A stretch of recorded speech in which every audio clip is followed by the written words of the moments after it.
வணக்கம் நண்பர்களே.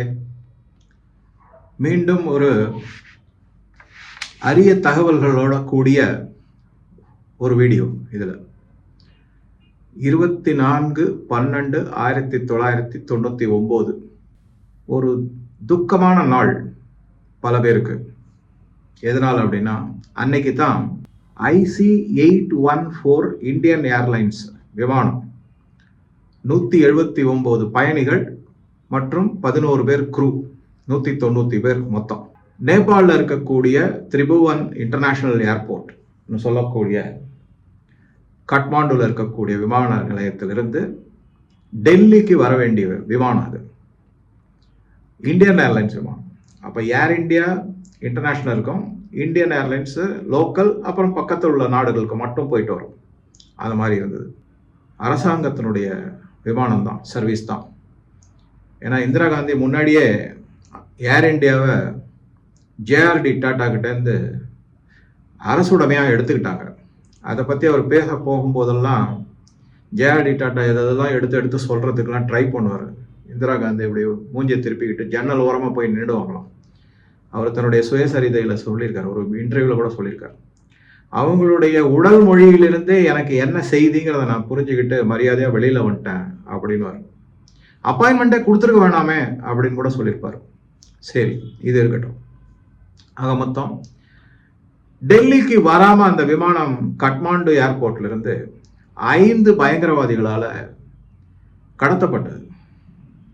முதல்ல என்ன சொன்னாங்கன்னா, இந்த விமானத்தை காட்மாண்டுலேருந்து பாகிஸ்தானுக்கு கராச்சி ஏர்போர்ட்டுக்கு கொண்டு போங்க அப்படின்னு சொல்ல கேட்டாங்க. முடியாதுன்ட்டாங்க. சரி, இஸ்லாமாபாத்துக்கு கொண்டு போங்கண்ணா, அங்கேயும் முடியாதுன்ட்டாங்க. பாகிஸ்தான் அனுமதிக்க முடியாது அப்படின்ட்டாங்க. ஏன்னா விமானம் கடத்தப்பட்டதுங்கிற செய்தி வந்துருச்சு, எல்லாருக்கும் தெரிஞ்சு போச்சு. அப்போ பாரத பிரதமராக இருந்தவர் திரு அடல் பிஹாரி வாஜ்பாய், ஜஸ்வந்த் சிங் வெளியுறவுத்துறை அமைச்சர், இது மாதிரிலாம் இருந்தது எல்லாமே. இதில் மிக மிக முக்கியமான பார்க்க வேண்டிய விஷயம் என்னன்னா, ஏஎஸ் தௌலத் அப்படிங்கிறவர் தான் R&AW சீஃபாக இருந்தார். அஜித் தோவல் அவர்கள் அப்போ ஒரு இன்ஃபர்மேஷன் பருன்னு சொன்னால் பீரோ அப்படின்னு வச்சுப்போம். அந்த அமைப்பில் இன்டெலிஜென்ஸ் சர்வீசஸில் ஒரு சீனியர் ஆஃபீஸராக இருந்தார். இதெல்லாம் பேசிக்கான தகவல்கள். இந்த விமானம் கடத்தப்பட்ட போது வாஜ்பாய்க்கு 1 மணி நேரம் தாமதமாக தெரிவிக்கப்பட்டது. என்ன காரணம் அப்படிங்கிறதுக்கு இன்னை வரைக்கும் சந்தேகப்படக்கூடியது. இந்த நாட்டுக்குள்ளேயே இருக்கக்கூடிய, இந்த நாட்டுக்கு எதிராக செயல்படக்கூடிய பல காங்கிரஸ் தலைவர்கள் மற்றும் அவர்கள் கட்டமைத்து வைக்கப்பட்ட உளவு ஸ்தாபனங்களாக இருக்கட்டும், கோர்ட்டாக இருக்கட்டும், IAS ஆஃபீஸர்ஸாக இருக்கட்டும், இவங்க எல்லாரும் சேர்ந்து இந்த நாட்டுக்கு எதிரான ஒரு சதியை செஞ்சிருக்காங்க அப்படிங்கிறது பல தகவல்கள் இருக்கு, பல ரெஃபரன்சஸ் இருக்கு, நேரடியான தகவல்களே இருக்கு. வடகிழக்கு மாகாணங்கள், அசாம், மிசோரம், மணிப்பூர், இந்த மாநிலங்கள் எல்லாத்திலுமே காங்கிரஸ் ஆட்சியில் இருந்தது. அவங்களுக்கு தகவல் தெரிஞ்சிருக்கு, ஏதோ கம்யூனிகேஷன் இன்டர்செப்ஷன் மூலமா சொல்லலை. 1 மணி நேரம் விமானம் கடத்தப்பட்டு 1 மணி நேரத்திற்கு பிறகுதான் பாரத பிரதமர் வாஜ்பாய் அவர்களுக்கு தகவல் தெரிவிக்கப்பட்டது. ஆடி போயிட்டார். அப்படியே என்ன செய்யறது தெரியல. எல்லாம் கூப்பிட்டு மீட்டிங்லாம் போட்டு எல்லாம் செஞ்சுருக்காங்க. அதுக்குள்ளே என்ன ஆயிடுச்சு அப்படின்னா, பாகிஸ்தானில் தரையிறங்க விடமாட்டேன்னொடனே அதுக்குள்ளே விமானத்தில் இருக்கிற எரிபொருள், ஏவியேஷன் ஃபியூவல், கெரசின் தான் இருக்கும், அது தீர்ந்து போயிடுச்சு. ஸோ அவசரமாக எமர்ஜென்சிக்காக அம்ரித்சரில் விமானத்தை இறக்கி அங்கே ரீஃபியூயல் பண்ணாங்க. திருப்பி அங்கே கொஞ்சம் டிலே ஆயிடுச்சு. அம்ரித்சர்லையோ இந்தியாவினுடைய எந்த ஏர்போர்ட்லையுமே விமானத்தை தரையிறங்க விடுவதற்கு பயங்கரவாதிகள் அனுமதி தரலை. ஏன் அப்படின்னா, ஏதாவது இந்த கமாண்டோ ஃபோர்ஸ் டக்குன்னு அட்டாக் பண்ணி இது பண்ணிடுவாங்க, அவங்களுடைய திட்டத்தை செயலாக்க விடாமல் செய்து விடுவார்கள் அப்படிங்கிற இதில் இந்தியாவுக்கே போகக்கூடாது, பாகிஸ்தானுக்கு தான் போகணும் அப்படின்னு.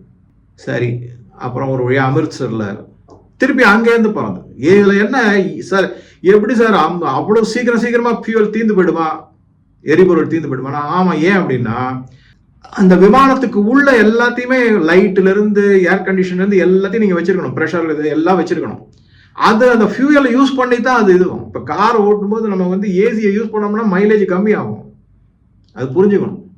அந்த மாதிரி தான் இது. ஸோ ஆக மொத்தம் அமிர்த்சர்லேயே கொஞ்ச நேரம் இருந்தபோது சீக்கிரம் எடுங்கிறாங்க, இவங்களும் தாமதப்படுத்திக்கிட்டாங்க, ஏதோ ஃபியூல் ஆகலைன்னு. அப்போதான் என்ன பண்ணிட்டாங்க அப்படின்னா, நீங்க வேண்டுமென்றே தாமதப்படுத்துறீர்கள், உங்களில் யாரையாவது ஒருத்தர் கொண்டா தான் வழிக்கு வருவீங்க அப்படின்னு சொல்லிட்டு ரூபின் காட்டியால் அப்படிங்கிறவர் வந்து கத்தியால பல இடங்களை வெட்டுப்பட்டு அவர் இறந்து போனார். பயங்கரவாதிகள் இந்த செயலை, தகாத ஒரு அட்டூழியமான செயலை செஞ்சாங்க. இன்னொருத்தரை வந்து தாக்குதல் நடத்துறாங்க, அவர் நல்ல உழிப்பு பிழைச்சிட்டார் அவர் ஒன்றும். ஆனால் ரூபின் காட்டியால் அப்படியே இறந்த நிலையில ரத்த வெள்ளத்துல கிடக்கார் அந்த பிளேன் உள்ளேயே. அதுக்கப்புறம் என்ன பண்ணிட்டாங்க, வேற வழியே இல்லாம எரிபொருள் நிரப்பப்பட்டது பிளேனுக்கு. பண்ண உடனே என்ன பண்ணா, அங்கேருந்து திருப்பியும் ரீஃபியூவல் லாகோர்ல அலோவ் பண்ணாங்க. இதெல்லாம் வந்து இந்த பன்னாட்டு ப்ரெஷர்லாம் வந்துச்சு, கொடுத்துருங்க ஃபியூவல் தானே வேணும், அப்புறம் எப்படியாவது டேக்கிள் பண்ணலாம் அப்படின்ட்டு சமாளிச்சு வெற்றிகரமாக வெளியே வந்துடலாம் அப்படின்னு எதிர்பார்க்கப்பட்டது. ஆனால் லாகூர்ல வந்து திருப்பியும் ஃபியூவல் போயிட்டு உடனே இங்கேருந்து பிளேனை கிளப்பிடுங்க, இங்கே இருக்கவே கூடாது அப்படின்ட்டாங்க. எங்கே போகும்? பாகிஸ்தான்ல இருக்கக்கூடிய பயங்கரவாதிகள் தான் அதில் இருக்காங்க, அவங்க அந்த நாட்டை சேர்ந்தவங்க. அந்த மாதிரி ஆச்சு. சரின்னு என்ன பண்ணாங்க, இதில் ஒருத்தர் வந்து ரொம்ப முக்கியமானவர். என்ன அவரை நான் வந்து அப்புறமா பேரை கூட சொல்லுவாங்க, கலீத் ஷேக் முகமது பேர், அவர் பேர். இந்த பயங்கரவாதிகள் இந்தியன் ஏர்லைன் பிளேன் உள்ள கடத்தல்காரர்கள்ல ஒரு தலைமை வாய்ந்தவர் அவர் இருந்தார். அவர் இவருடைய பிரதாபங்கள் எல்லாம் பின்னாடி பார்க்கலாம், அப்புறமா மற்றவங்களோட சேர்த்து பார்த்துடலாம். அப்போ லாகூர்ல இருந்து என்ன பண்ணாங்க, அந்த பிளேனை, இந்தியன் ஏர்லைன் பிளேனை கண்டஹார் கடத்தி போயிட்டாங்க. அங்கே கொண்டு போய் தரையிறக்கப்பட்டது. அப்போ ஆப்கானிஸ்தான்ல வந்து அங்க இப்ப ஆட்சியில் இருக்கக்கூடிய தாலிபான் அமைப்பு பவர்ஃபுல்லா இருந்தாங்க. பட் இருந்தாலும் அவங்களுக்கு ஒன்றும் பெரிய அளவுல இது கிடையாது. அவங்களுக்கு அந்த சமயத்துல தேவை நிறைய பணம். ஏன்னா அமெரிக்கா செதைச்சிட்டு போயிட்டாங்க ஆப்கானிஸ்தான். நான் திருப்பி சொல்றாங்க, இந்த உலகத்தில் மிக மிக பயங்கரவாத நாடு அப்படின்னு பாத்தீங்கன்னா நீங்க லிஸ்ட் எடுத்து பாருங்க. 65 முறை அதிபர்கள் ஆட்சி மாற்றம் நடந்திருக்கு, அமெரிக்காவால முன்னெடுக்கப்பட்டது. இப்ப கூட பாகிஸ்தானுடைய ராணுவ அதிகாரி அசீம் முனீர் எந்த தைரியத்துல துள்ளிக்கிட்டு இருக்காரு, ஆடிக்கிட்டு இருக்காருன்னு நீங்க விக்டோரியா நியூலாண்டுன்னு ஒரு ரெஜிம் சேஞ்ச் எக்ஸ்பர்ட் இருக்காங்க, அவர் பார்த்துருக்காங்க. அடிக்கடி மீட் பண்றாங்க, அடிக்கடி திட்டம் போடுறாங்க. அவங்க எல்லாமே இந்த டீப் ஸ்டேட்டோட கனெக்டடு. ட்ரம்ப் அதனாலதான் அசீம் முனீரே பார்த்துருக்காரு. அசீம் முனீரை ட்ரம்ப்புக்கு என்ன அவசியம் பார்க்கறதுக்கு சொல்லுங்க பார்ப்போம். ஒரு நாட்டின் அதிபர் சபாஸ் ஷரீஃப் இருக்காரு, அவர் விட்டுட்டாங்க, அந்த பிரைம் மினிஸ்டர் விட்டாங்க. ராணுவ அதிகாரியை போய் பார்த்துருக்காரு, தளபதியை பார்த்துருக்காரு ட்ரம்ப். காரணம் என்னன்னா, இதெல்லாம் வந்து connect the dots, read in between the lines வச்சு பார்க்கும்போது அசீம் முனீரை ஏன் பார்க்குறாருன்னா, இந்தியாவுக்கு எதிராக செயல்படும். F-16 பற்றி ஒரு லேட்டஸ்டாக ஒரு நியூஸ் வந்திருக்கு. அமெரிக்கா கிட்டத்தட்ட $650 மில்லியன் கொடுத்துருக்காங்க. அது தனியாக பார்க்கலாம், நம்ம ப்ரிப்பேர் பண்ணிட்டு இருக்கேன் எல்லா டீட்டெயில்ஸும் எடுத்து. சரி, இந்த கடத்தல்காரர்களுடைய முதன்மையான கோரிக்கை என்ன அப்படின்னா, 10 மில்லியன் பணம் டாலர்ல வேணும், ஒரு பாயிண்ட். அடுத்த முக்கியமான பாயிண்ட், 3 பேர் இந்திய சிறையில் இருக்காங்க. அப்போ காஷ்மீர் சிறையில் இருந்தாங்க. அப்போ வந்து ஃபருக் அப்துல்லா காஷ்மீர்ல ஆட்சியில் இருந்தார். அவர் ஆனால் நாடகம் ஆடினார். நான் ஒண்ணுமே கொடுக்க மாட்டேன், செய்ய மாட்டேன், போக மாட்டேன், யாரையும் இது பண்ண மாட்டேன், காஷ்மீர்ல அதனால பயங்கரவாதம் தலையெடுத்து ஆடும், அப்படி இப்படிலாம் பண்ணு. யார் 3 முக்கியமான பேர் அப்படின்னா, ஒன்று வந்து மௌலானா மசூத் அசார் அப்படிங்கிறவர், அகமட் ஒமர் ஷஹீத், அகமட் ஒமர் சயீத், இவர் 2வது நபர். 3வதா முஷ்டாக் அகமது ஜகர் அப்படிங்கிற. இந்த 3 பேரையுமே பயங்கரவாதிகள்ன்ற இதுல அரெஸ்ட் பண்ணி பல பயங்கரவாத செயல்கள்ல அவங்க ஈடுபட்டிருக்காங்க. அதனாலக்கான ஆதாரங்கள்லாம் இருக்கு. அதன் அடிப்படையில கோர்ட்ல கேஸ்லாம் நடந்துட்டு இருக்கு. அதனால காஷ்மீர்ல ஒரு சிறையில அடைக்கப்பட்டிருந்தாங்க. இவங்களை விடுவிக்கணும், 2வது கோரிக்கை. இந்த 2 கோரிக்கைக்காகத்தான் இந்த விமானம் கடத்தப்பட்டது. ஆச்சுங்களா? இப்ப வந்து சில முக்கியமான தகவல்களை பார்க்கலாம். இந்த துரந்தர் சினிமா பார்த்தேன்னு சொன்னீங்களா, அதுல ஆரம்ப காட்சியே என்ன அப்படின்னா, அஜித் தோவல் இந்த விமான கடத்தல்ல எப்படியாவது ஒரு விடை காணணும் அப்படின்ட்டு முனைப்பா எடுத்து செய்யறாரு. ஆனா எதுவுமே வரல. அரசாங்கம் அவருக்கு வந்து பக்கபலமா இல்லை. அரசாங்கம் ஏன் பக்கபலமா இல்லைங்கிறதுக்கு காரணம் இந்த AS தௌலத் தான். அவர் எடுக்கிற முடிவு தான் கீழே இருக்கிற அஜித் தோவல் ஃபாலோ பண்ணியாங்க. பாருங்க, அவர் வராரு. அவர் வந்து அந்த பிளேன்ல கண்டஹார்ல நடக்குது, இந்த சீன் கண்டஹார்ல நடக்குது. அங்க பிளேன் உள்ள போறாரு. எல்லாரோட கண்ணும் கட்டப்பட்டிருக்காங்க. நல்லா கவனிங்க, அத்தனை பேசஞ்சர் க்ரூ எல்லாருடைய கண்ணும் கட்டப்பட்டிருக்கு, பைலட்ல இருந்து எல்லாரும். இவர் போன உடனே ஃபர்ஸ்ட் வார்த்தை என்ன சொல்றாரு அந்த படத்துல அப்படின்னா, உங்க கண்ணுல இருக்கிற கட்டுப்பட்டிருக்கிற துணியை அவுத்து தூக்கி எறிங்க, நீங்க எல்லாம் இனிமே சுதந்திரமானவர்கள், யாருக்கும் அடிமை கிடையாது. இந்திய அரசாங்கம் உங்களை விடுவிப்பதற்கான அனைத்து ஏற்பாடுகளையும் செஞ்சாச்சு, தைரியமா இருங்க, சந்தோஷமா இருங்க, நம்ம எல்லாம் திருப்பி அவங்கவுங்க வீட்டுக்கு போக போறோம் அப்படின்லாம் சொல்லிட்டு, இதான் ரொம்ப வருத்தமான ஒரு செய்தி உங்க கூட ஷேர் பண்ண வேண்டியதா இருக்கு. படம் பார்த்தவங்களும் வருத்தப்பட்டிருப்பாங்க கண்டிப்பா. பாரத் மாதா கி அப்படின்னு சொல்றாரு அஜித் தோவல். இந்த ரோல் பிளே பண்ணது தமிழ் நடிகர் மாதவன், அவர் தான் அஜித் தோவல் ரோலை பிளே பண்ணிருக்காரு. பாரத் மாதா கி அப்படின்னு அவர் சொல்லும் போது ஒருத்தர் கூட ஜெய் அப்படின்னு சொல்லலங்க. பாரத் மாதா கி ஜெய்னு ஒருத்தர் கூட சொல்லல. மிக மிக ஒரு வருத்தமான செய்தி. அதை பார்த்து அந்த கடத்தல்காரர்ல இருக்கக்கூடிய பயங்கரவாதிகள் ஒருத்தன் சொல்றான், இந்துக்களை மாதிரி ஒரு கேவலமான பிறவிகளை பார்க்க முடியாது, எவ்வளவு ஒரு கோழைகள் பாருங்க அப்படிங்கிறான். அப்படின்னு சொல்லி ஒரு கமெண்ட் அடிச்சு, அவன் கையில ஒரு துப்பாக்கி வச்சிருக்கான். பயப்படுறாங்க கோழைகள், வீரமே இல்லாதவர்கள், அவங்களா போய் சொல்லுவாங்கன்னு நினைக்கிற, சொல்லு பார்க்கலாம், இன்னொரு தடவை சொல்லு பார்க்கலாம் அப்படிங்கிற மாதிரி சவால் விடுறான். வேற வழி இல்லாம அஜித் தோவல் வராரு. அதுக்கப்புறம் பணப்பட்டுவாடலாம், 10 மில்லியன் இல்லை, $1 மில்லியன் கொடுக்குறாங்க. இந்த 3 பேரையும் அவங்க கொண்டு போய் ஒப்படைக்கிறாங்க ஜெயில இருந்து விடுவிச்சு. அப்ப அந்த தாலிபான் அரசு இருந்த அமைப்பு என்ன பண்றாங்க அப்படின்னா, இந்த 3 பேரையும் எங்க நாட்டுல நீங்க இருக்கவே வேணாம் அப்படின்னு சொல்லிட்டு பாகிஸ்தான் எல்லையில கொண்டு போய் பாகிஸ்தான் எல்லையில தள்ளி விட்டுறாங்க. அவங்கள அங்க போய் இருக்காங்க இவங்க. இதுதான் முக்கியமான விஷயம். சரி, எதனால இந்த மாதிரி விஷயங்கள்லாம் நடந்தது அப்படிங்கிறத பார்க்கலாம். நம்ம இப்ப முதல்ல பயங்கரவாதிகளை விடுவிக்கணும்னு சொன்னதும் பாகிஸ்தான் மூலமான உளவு ஸ்தாபனம் தான். அவங்க தான் இந்த 3 பேரை அனுப்பி, எப்படி சார் இந்த மாதிரி ஒரு விமானத்தை கடத்த முடியும் அப்படின்னா, காட்மாண்டுல அவ்வளவு பெரிய வசதிகள்லாம் கிடையாது. அப்ப ஒரு சாதாரண ஏர்போர்ட், அது இந்தியா மாதிரி கிடையாது. இன்னைக்கு இருக்கிற பல வசதிகள், பாதுகாப்பு வசதிகள் எதுவுமே அங்க கிடையாது. இந்தியாவிலே பல விதமா மேம்படுத்தப்பட்டுள்ளது. அந்த மாதிரிதான் எடுத்துக்கணும். அதனால என்ன ஆச்சுன்னா, இந்தியன் ஏர்லைன்ஸ் பல வருஷங்களுக்கு காட்மாண்டுக்கு சர்வீஸே நிறுத்திவிட்டாங்க. அதுக்கப்புறமா தான் இல்லை, அவங்க உத்தரவாதம் கொடுத்தாங்க, நாங்க ரொம்ப சேஃப்டி மெஷர்லாம் நிறைய எடுத்து செய்யறோம், முன்னெடுத்து செய்யறோம், ரொம்ப தீவிரமா அதில் இருப்போம், உங்களுக்கு பாதுகாப்பா இருக்கும் அப்படின்லாம் சொல்லி அஷ்யூரன்ஸ்லாம் கொடுத்ததுக்கு அப்புறமா தான் நேபாளுக்கு திருப்பியும் சர்வீஸ், இந்தியன் ஏர்லைன் சர்வீசஸ்லாம் ஆரம்பிக்கப்பட்டது. ஸோ இந்த மாதிரி ஒரு சரி, இது ஒரு பக்கம் இருக்கட்டும். இதுக்கு நடுவில் இந்த 3 பேர் 4 பேர் சொன்னாங்க இல்லைங்களா, அதாவது கடத்தல்காரர்கள்ல ஒரு தலைவனா இருந்தவங்க இந்த கலீத் ஷேக் முகமது அப்படிங்கிறவன். அடுத்ததா மௌலானா மசூத் அசார். இந்த மௌலானா மசூத் அசார் தான் பல அமைப்புகளை பாகிஸ்தான்ல உருவாக்கியிருக்காரு. அதுல குறிப்பா ஜேஇஎம் அப்படின்னு சொல்லக்கூடிய அமைப்பு இருக்கு. இந்த ஜேஇஎம் அமைப்பு இந்தியாவில் பல விதமான தாக்குதல்களை நடத்தியிருக்காங்க. என்ன மாதிரி தாக்குதல்? புல்வாமால தாக்குதல் நடந்திருக்கு, யூரியில தாக்குதல் நடந்திருக்கு, பல இடத்துல தாக்குதல். அதை தவிர பாராளுமன்ற தாக்குதலையும் அவங்க நடத்தியிருக்காங்க. இதனால புரிஞ்சுக்கணும், நம்ம பாராளுமன்ற தாக்குதலையும் நடத்தியிருக்காங்க இந்த ஜேஇஎம் அமைப்பு மூலமான அதனுடைய தலைவரான மௌலானா மசூத் அசார் அப்படி. சரி, இதையெல்லாம் இந்த கடத்தல்காரர்களை விடுவித்து வெளியில கொண்டு வரத்துக்கான முனைப்பு, அதை எல்லாத்தையும் அந்த திட்டத்தை, இந்த விமானத்தை கடத்தி செய்யறது யாரு அப்படின்னு பாத்தீங்கன்னா, ஒரு HUM அப்படிங்கிற ஒரு அமைப்பு இருக்கு, ஹர்கத் உல் முஜாஹிதீன் அப்படிங்கிற. இதனுடைய தலைவராக யார் இருந்தாங்கன்னா இப்ராஹிம் அத்தர் அப்படிங்கிறவர். இந்த இப்ராஹிம் அத்தர் யாரு அப்படின்னு பாத்தீங்கன்னா மௌலானா மசூத் அசாருடைய சகோதரர். இப்ப நீங்க பாருங்க, பாகிஸ்தானுடைய கனெக்ஷன் தெள்ள தெளிவா தெரியுதுங்களா? ஆனா இன்னைக்கும் மறுத்து சொல்லிட்டு இருக்காங்க, இல்ல எங்களுக்கு எதுக்கும் சம்பந்தமே கிடையாது அப்படி.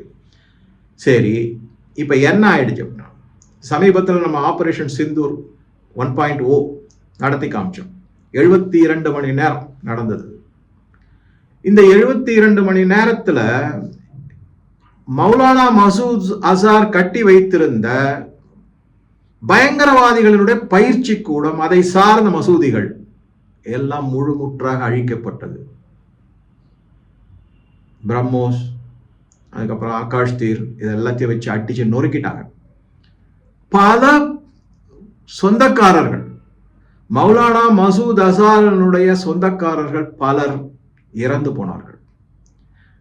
எனக்கு கன்ஃபார்ம்ல தெரியல, இந்த இப்ராஹிம் அத்தரும் அதுல இறந்து போனார்னு கேள்விப்பட்டேன் நான்.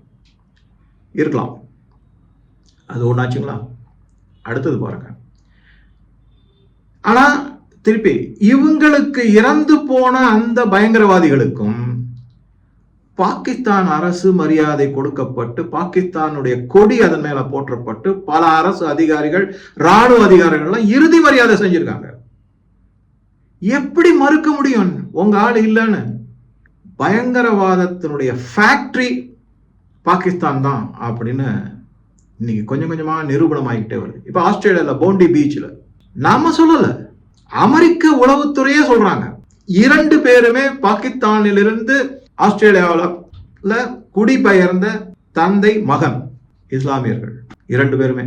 அவங்க தான் அந்த துப்பாக்கி சூடு நகர்த்தி கிட்டத்தட்ட 20 யூதர்கள் கொல்லப்பட்டிருக்காங்க. ஹனூக்கா அப்படிங்கிற அவங்களுடைய ஃபெஸ்டிவல் அவங்க செலிப்ரேட் பண்ணும்போது இந்த மாதிரி தாக்குதல் நடத்தி அவங்களை இது பண்ணிருக்காங்க. இந்த மாதிரி இதைத்தான் அந்த படத்துல அந்த மேஜர் இக்பால் வராரு இல்லைங்களா, அவர் என்ன சொல்றாரு அப்படின்னா, மும்பை தாக்குதல்ல யாராவது யூதர்கள் இருந்தா அவங்கள முதல்ல கொண்டுடுங்க அப்படிங்கிறாரு அவரு.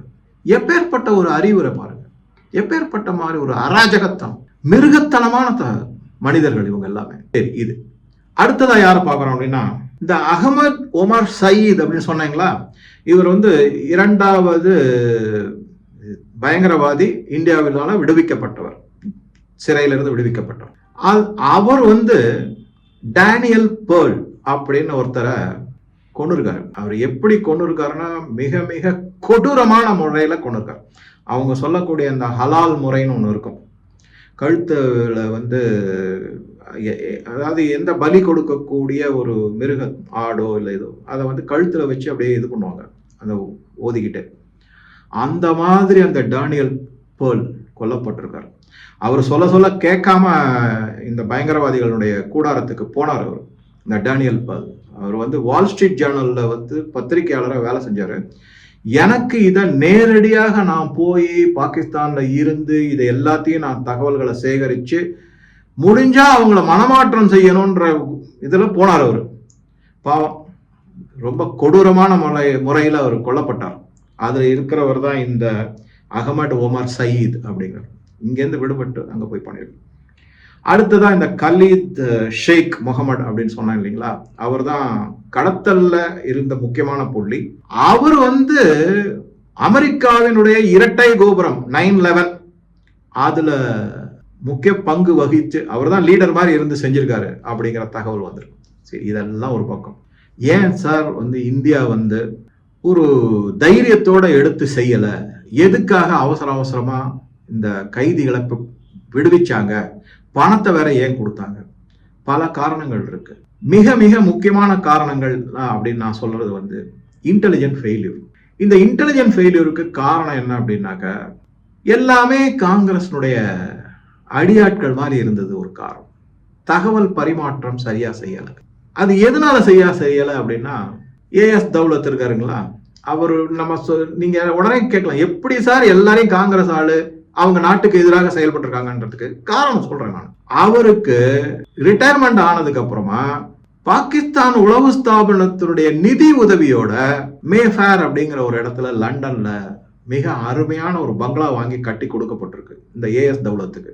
படத்துல அஜித் தோவலே சொல்றாரு, இது நமக்கான காலமே இல்ல, நம்ம வெயிட் பண்ணணும், வேற வழியே கிடையாது, எப்படியாவது நம்ம நமக்கான காலம் வர வரைக்கும் வெயிட் பண்ணணும், ஏன்னா நம்ம என்ன சொன்னாலும் மேல இருக்கிறவங்க ஒண்ணு கேட்க போறது கிடையாது அப்படின்ற மாதிரி சொல்றாரு. அவரு அவ்வளவு வருத்தப்பட்டு சொல்றாரு. பல தகவல்களை சேகரிச்சு வச்சிருந்திருக்காரு அஜித் தோவல் அவர்கள். சரி, இது ஒரு பாயிண்ட் நான் சொன்னேன். அவருக்கு லண்டன்ல மேஃபேர்ங்கிற இடத்துல மிகப்பெரிய பங்களா பாகிஸ்தான் உளவு ஸ்தாபனத்தினால வாங்கி கொடு. இத பத்தி அவர் ஒரு பேட்டி கொடுக்குறாரு. சமீபத்துலதான் வந்தது, அந்த ஆபரேஷன் சிந்தூருக்கு அப்புறமா வந்த பேட்டி தான் அது. அதுல இந்த பேட்டியாளர், நீங்க பாகிஸ்தான் அடிக்கடி போயிருக்கீங்களாமே கேட்ட உடனே அந்த ஏஎஸ் தௌலத்துக்கு கோபம் அதிகமாயிடுச்சு. அவர் மைக்கெல்லாம் பிடிக்கி போட்டு அந்த பத்திரிகையாளரை, அந்த பேட்டியாளரை அடிக்க போயிட்டாரு அப்படியே. அதுக்கப்புறம் நடுவுல 2 பேர் சமாதானம். இந்த வீடியோ எல்லாம் இருக்கு, நீங்க பார்க்கலாம். ஒருத்தருக்கு அவ்வளவு அதீத கோபம் வரணும் அப்படின்னா அவர் மேல ஏதோ தப்பு இருக்குங்கிற மாதிரி நமக்கு படல. அந்த தௌலத் அந்த மாதிரி பண்ணியிருக்காரு அவர். அது ஒண்ணு. இன்னொரு ஆதாரமா நான் எதை சொல்ல முடியும் அப்படின்னா, இந்த ஏஎஃப் தௌலத் ராகுல் காந்தியோட பாரத் ஜோடோ யாத்திரால அவர் கையை இறுக்கி பிடிச்சுக்கிட்டு அவரோட நடைபயணம் போறார். எப்படி இவங்க காங்கிரஸ் ஆள் இல்லைன்னு சொல்ல முடியும்? நம்ம தெள்ள தெளிவா தெரியுது. இதுதான் உண்மை, இதுதான் நடந்திருக்கு. இது ஒரு பாயிண்ட். அடுத்ததா நான் மிக மிக முக்கியமான பாயிண்டா எதை வைக்கிறேன் அப்படின்னு பாத்தீங்கன்னா, நான் படிச்சதுல இருந்து உங்களுக்கு கூட எதை ஷேர் பண்றேன்னு பாத்தீங்கன்னா, ராபர்டோ ஜியோரி. இதை பத்தி சார் ஏற்கனவே கேள்விப்பட்ட பேரா இருக்கு. ஆமா, இவர் தான் டேலா ரூ அப்படின்ற பணத்தை அச்சடிக்கக்கூடிய எந்திரங்கள், இங்கு, பேப்பர் எல்லாவற்றையும் சப்ளை செய்யக்கூடிய கம்பெனியான டேலாரூவுக்கு சொந்தக்காரர். இந்த டேலாரூவுக்கு சொந்தக்காரரான ராபர்டோ ஒரு சுவிஸ் மற்றும் இத்தாலி பிரஜை. அந்த கலப்புல பிறந்தவர். ஆனா சுவிஸ் குடியுரிமை பெற்றவர். நான் சொல்லியிருக்கேன், இங்கிலாந்து கம்பெனி சுவிட்சர்லாந்துலயும் அவங்களுக்கு ஒரு சிஸ்டர் கம்பெனி மாதிரி ஒண்ணு இருக்கு. அதுதான் இந்த ராபர்டோ, அதாவது டேலாரூ ஜியோரின்னு ஒண்ணு இருக்கும். அந்த ஜியோரி இவருடைய பேர் தான். ராபர்டோ ஜியோரியோட பேர் தான் அந்த டேலாரூவோடது. டேலாரூ அப்படிங்கிறது இங்கிலாந்துல இருக்கு. டேலாரூ ஜியோரிங்கிறது சுவிட்சர்லாந்து இருக்கு. சுவிட்சர்லாந்து மிகப்பெரிய அழுத்தத்தை கொடுத்தது. ஏன்னா அவர் பல நாட்டுக்கு கரன்சி நோட் அச்சடிக்கிறதுக்கு கொடுக்குறாரு. இங்க எவ்வளவு தகுடுதத்தங்கள்லாம் நடந்திருக்கும். காங்கிரஸ் சுவிட்சர்லாந்து மூலமாக அழுத்தம் கொண்டுக்கப்பட்டது. ஏன்னா அவங்க மாட்டிக்கிட்டு இருக்காங்க எல்லாத்திலையும். டேலாரூவுக்கு எக்கச்சக்கமா பல நாடுகளுக்கு அவங்க மெஷினை கொடுத்து பணம் பிரிண்ட் பண்றாங்க, அந்த எட்ஜ் பிளேட்டை கொடுக்குறாங்க, எல்லாம் செய்யறாங்க. அவர் அந்த IC 814 இந்தியன் ஏர்லைன் பிளேன்ல காட்மாண்டுல இருந்து கண்டகாருக்கு கடத்தப்பட்ட பிளேன்ல இருந்திருக்காரு. அவரை விடுவிக்கணும் உயிரோட, எப்படியாவது எத்தனை மில்லியன் டாலர் வேணாலும் நாங்க கொடுக்கறதுக்கு ரெடியா இருக்கோம்னு சுவிஸ் கவர்மெண்ட் இந்திய அரச ஒரு அழுத்தத்துக்கு உள்ளாக்க. உடனே கேட்கலாம், சார் நம்ம இறையாண்மையை நம்ம மதிக்க வேணாமா? எப்படி அடுத்த நாட்டினுடைய அழுத்தத்துக்கு நம்ம உயிர் தான். இது ஒரு ஆர்மிக்கு போர்னு வரும்போது, இப்ப ஆபரேஷன் சிந்தூர்ல நம்ம அமெரிக்கா சொல் பேச்சு கேட்கவே இல்லை. நமக்கு எப்ப தேவையோ அடிச்சோம், எப்ப தேவையில்லையோ நிறுத்திட்டோம். ட்ரம்ப் ஆனா பைத்தியக்காரத்தனமா தனக்கு கிரெடிட் எடுத்துக்கிட்டாரு, அது வேற விஷயம். இப்ப இங்க என்னன்னா சிவிலியன்ஸ், இதுக்கு சில இன்டர்நேஷனல் புரோட்டோகால்ஸ் எல்லாம் இருக்கு. தயவு செஞ்சு அதெல்லாம் நம்ம கவனிக்கணும். இது ஒரு இரண்டாவது பாயிண்ட். மூன்றாவது பாயிண்ட் என்னன்னா, இந்திய ஊடகங்கள் போட்ட அழுத்தம். அப்ப NDTVல இருக்கக்கூடிய பர்காதத் அப்படிங்கிறவங்க என்ன பண்ணாங்க அப்படின்னா, பாருங்க, யோசிச்சு பாருங்க, எந்த மாதிரி கேவலமான நடவடிக்கையில காங்கிரஸினுடைய அடிவருடிகளாக இருந்து பத்திரிகையாளர்கள் இன்னைக்கும் தமிழ்நாட்டுல நடக்குது. கண்ணாப்பண்ணா நடந்துகிட்டு இருக்கு. நம்மளால நினைச்சே பார்க்க முடியாது, அந்த அளவுக்குலாம் நடக்குது. சரி, எல்லாம் பத்திரிகையாளர் துணை போறாங்க. சரி, இங்க வருவோம். இந்த இந்திய ஊடகங்கள் போட்ட அழுத்தம், அதன் மூலமாக பலவிதமான பிரஷர் டாக்டிக்ஸ் எல்லாம் கொண்டு வந்தது. அதுல காங்கிரஸ் ஊடகங்களுடைய தகுடுதத்தம் எல்லாத்தையும் அடுத்த பார்ட்ல நம்ம பார்க்கலாம். அதுல பல அதிர்ச்சியான தகவல்கள் மற்றும் மிகவும் வருத்தப்படக்கூடிய பல தகவல்களையும் உங்க கூட ஷேர் பண்றேன்.